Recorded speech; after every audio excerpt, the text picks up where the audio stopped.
아까 미세먼지 랩 말씀하셨는데 제가 가사를 썼는데 그러면 한 소절만 들려주세요. 아 이게 좀 많이 알려졌어야 되는데 제가 음원을 냈어요. 제가 쇼미더머니 팬이거든요. 네.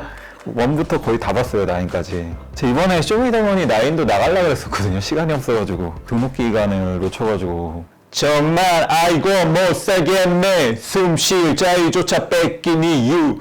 처음엔 고등어가 문제래. 국민 생선이 죽일 놈. 병신년 때니까 그러려니. 사람들이 막 많이 볼 것 같지 않은 이슈더라도 어떻게 재밌게 쓸 수 있을까 그 방식을 고민을 하죠. 제가 원래 이 랩을 시작한 건 사실 사회 문제를 주제로 한 랩을 계속 쓰려고 했었거든요. 텐에 한번 나와 보겠습니다. 랩을 하나 더 써서 랩 실력이 더 좋았으면 더 가사를 많이 썼을 텐데. 안녕하세요. 남기자의 체얼리즘 연재하고 있는 머니투데이의 남형도 기자입니다. 반갑습니다. 왜 유튜브 채널까지 개설하셨어요? 기사를 많이 보는 시대가 점점 가고 있는 것 같은 느낌이 들어요. 뭐 모든 언론사나 기자의 고민이기도 하겠지만 뉴스를 잘 안 보더라고요. 뉴스 자체를 안 봐요. 그래서 영상의 방식으로 해보려고 생각하고 있어요. 영상은 많이 보잖아요, 그래도. 제가 알리고자 하는 걸 메시지를 극대화하기 위해서는 사람들이 많이 모이는 곳으로 와야 된다. 필연적으로 영상을 해야겠다라는 거는 사실 인지를 한 건 되게 훨씬 더 오래전부터 해서 유튜브 채널은 비교적 늦게 만든 편인 것 같고요. 계속 이렇게 존버를 하면은 기자님처럼 기자님만의 어떤 색깔이 있는 그런 걸 만들 수 있을까요? 조금 운이 좋았다고 생각을 했던 게 첫 회사에서 첫 부서가 디지털 관련된 부서였어요. 그래서 신입들을 그쪽 부서에 좀 보내서 강화한다 뭐 이런 쪽으로 해가지고 좋았던 건 이제 출입처가 없다 보니까 제가 쓰고 싶은 기사를 막 썼었거든요. 그때 휠체어 체험이나 뭐 어떻게 보면 체얼리즘의 단초가 된 그런 기사들을 좀 써봐서 이제 이런 게 되게 방식을 자유롭게 하는 게 재밌구나라는 다른 출입처를 거치면서는 뭔가 거의 주어진 일을 하게 되죠. 원하는 걸 하기는 상당히 힘든 환경인 것 같아요. 언론 환경도. 근데 어떻게 또 돌고 돌다 보니까 또 지금에 와서 체얼리즘을 또 하고 많은 분들이 또 봐주시는 또 콘텐츠가 됐고 뭔가 하고자 하는 걸 뜻을 잘 붙잡고 있으면 결국에는 그쪽으로 방향을 향해 가는 게 아닌가. 까먹지만 않는다면 기자님 몇 년 차인지 여쭤봐도 돼요? 10년 차 됐어요. 나이 많이 먹었네. 체얼리즘은 그러면 몇 년 차쯤부터 했다고 생각하세요? 8년 차? 그때 느낌이 저는 기사 같지 않은 기사라고 생각했거든요. 맞아요. 그러니까 어떤 약간 딱딱하다든지 읽기 어렵다든지 그런 게 아니었는데 네. 재밌는 게 요즘 뉴스 기사 트렌드도 점점 그렇게 기사 같지 않은 걸로 만들고 네, 있잖아요. 맞아요. 미리 트렌드를 알고 붙인 건가요? 트렌드를 읽었다기보다 기자가 처음 된 다음에도 배우거든요. 역피라미드 방식으로 리드에 뭐 모든 핵심 내용을 다 넣고 뭐 그걸 나중에 이제 풀어서 쓰는 방식으로 스트레이트 기사를 그렇게 쓰는데 사실 너무 재미가 없더라고요. 수습 기자 때 상사한테 제안했던 것 중에 하나가 혹시 기사에 뭐 BGM 같은 거를 넣는 거는 혹시 안 되냐 기술적으로 꼭 그런 방식이어야 될 필요는 없다고 생각을 했거든요. 메시지를 전달만 잘하면 되는 거고 그게 뭐 한 줄짜리든 100줄짜리든 반말이든 존댓말이든 뭐 가능한 쉽게 재밌는 방식으로 재밌어야 보잖아요 사실. 그 당시만 해도 언론의 기사라는 게 어떻게든 독자들한테 꾸역꾸역 전달을 하는 방식이 가능했던 시대였다면 지금은 진짜 안 보고 점점 안 보니까 그러면 왜 기사를 안 보냐라고 얘기를 할 게 아니라 생각을 해보면 저도 안 보거든요. 재미없는 기사를. 보게끔 자연스럽게 마음이 정말 흡입이 될 만큼의 재밌게 써야겠다라는 결론에 도달을 했던 거죠. 유튜브를 보든 뭐 넷플릭스를 보든 재밌는 게 너무 많아요 진짜. 어쨌든 시간이라는 기회비용은 똑같이 주어지는 거니까 그 시간 동안에 뭘 볼 건지 경쟁이라고 생각하거든요. 기사의 경쟁은 다른 언론사 기사라고 생각하지 않아요 저는. 넷플릭스, 유튜브 모든 게 다 경쟁 상대라고 생각하거든요. 진짜 생존이 걸린 문제라고 생각해요 저는. 그런 절박한 마음으로 계속 고민하고 있습니다. 그런 고민을 해서 아마 다른 언론사 기사들도 좀 많이 바뀌고 있는 게 아닐까 싶어요. 의외로 그런 거 좀 재밌어 하시더라고요. 약간 사진 설명 막 이상하게 쓴다든지 사진은 뭐 당황한 남기자, 뭐 남영도 기자의 오른손 뭐 이런 식으로 막 제가 하고 싶은 대로 막 써봤는데 의외로 독자분들 재밌어 하셔가지고 그것만 보시는 분도 있다고 해가지고 내용을 보셔야 되고요. 네. 그러면은 이 재미로 인해서 기사를 좋아하게 만들 수 있는 방식도 될 수 있겠구나. 구독자 수 1등이라고 하신다고 들었거든요. 원래는 손석희 사장님이 1등인데 그 앵커를 안 하셔가지고 아마 현재 활동하고 있는 언론인 중에는 그렇다고 하더라고요. 그러니까 구독자분들이 많으면 좋은 게 저는 제가 전달하고자 하는 메시지가 사실 되게 마이너한 메시지가 좀 많아서 기본적으로 관심을 가게 하는 기사를 쓰기가 되게 힘든 상황이 좀 많이 놓여요. 그나마 구독자가 제일 많다고 하면 좋죠. 그런 부분은 그래도 최소한 이 이슈를 조금 더 전달할 수는 있겠구나. 그래서 구독자는 부지런히 더 확보하려고 틈날 때마다 인터뷰를 하는 것도 사실 비슷한 맥락인 것 같고요. 기자님 근데 기자 남영도 채널은 운영 안 하세요?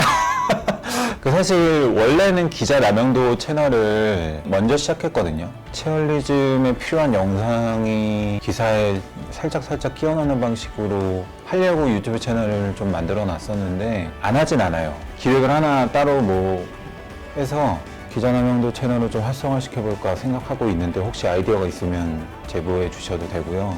어떻게 하다 보니까 1000명이 넘게 넘었던데. 체얼리즘 채널이 있고 기자 남영도 채널이 있어서 좀 분산되는 것 같긴 한데 신경 쓰면 아마 대박이 날지 않을까요? 잘 해보겠습니다. 관심 가져주시고요. 1000분께 정말 죄송하다고 이 자리를 빌어서 말씀드리고 싶네요. 기자님은 본업이 어쨌든 기자잖아요. 그렇죠.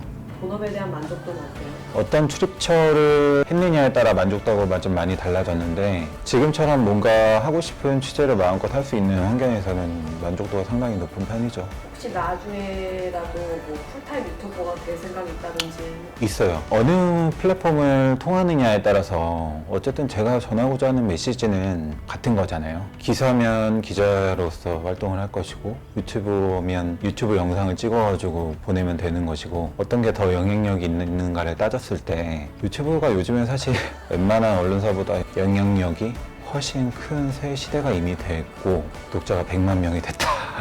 그러면 전업해야죠.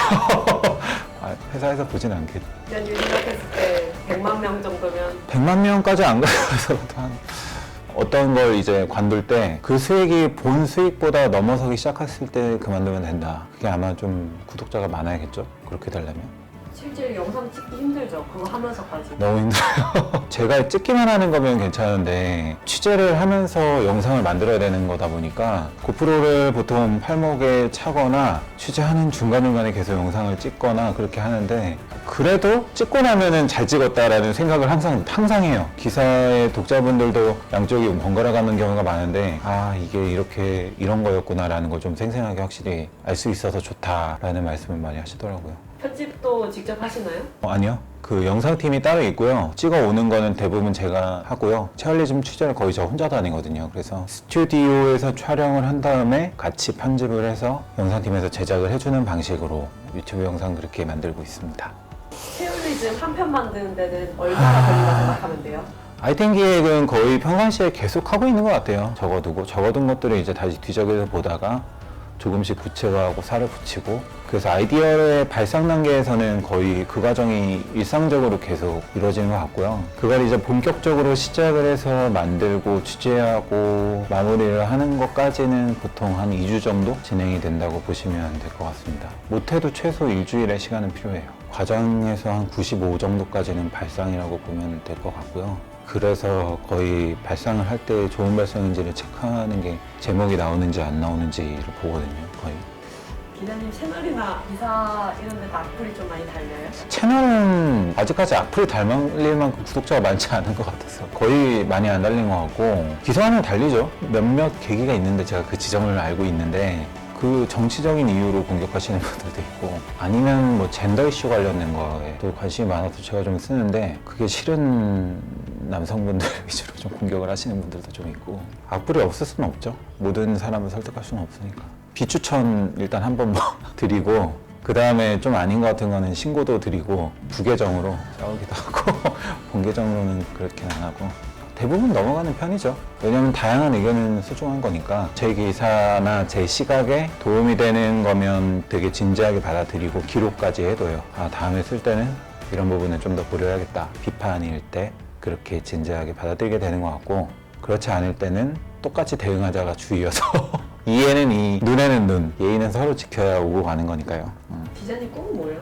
일로서의 꿈은 지금 하는 방식 그대로인 것 같아요. 사람들이 바라보지 않는 곳을 잘 취재해서 어떻게든지 바라보게 해서 조금이나마 도움이 되게 하는 거, 재미있는 방식으로 많이 보게 하고 그렇게 해서 나아지게 해야죠. 그래도 생각해봐야 될 것들에 대해서는 누군가 계속 떠들어야 되지 않을까. 그걸 계속 하는 게 제 일로서의 목표고, 인생의 목표는 제가 사랑하는 사람들한테 더 많이 표현하고 그리고 더 많이 시간을 함께 할 수 있는 거. 건물주가 되면 더 많이 같이 시간을 보내기 위해서. 저희 반려견 또리랑도 더 오래 같이 시간을 보내야 되고, 고정적인 수입이 어디선가 나오면 좋겠다. 그냥 개인적인 꿈입니다.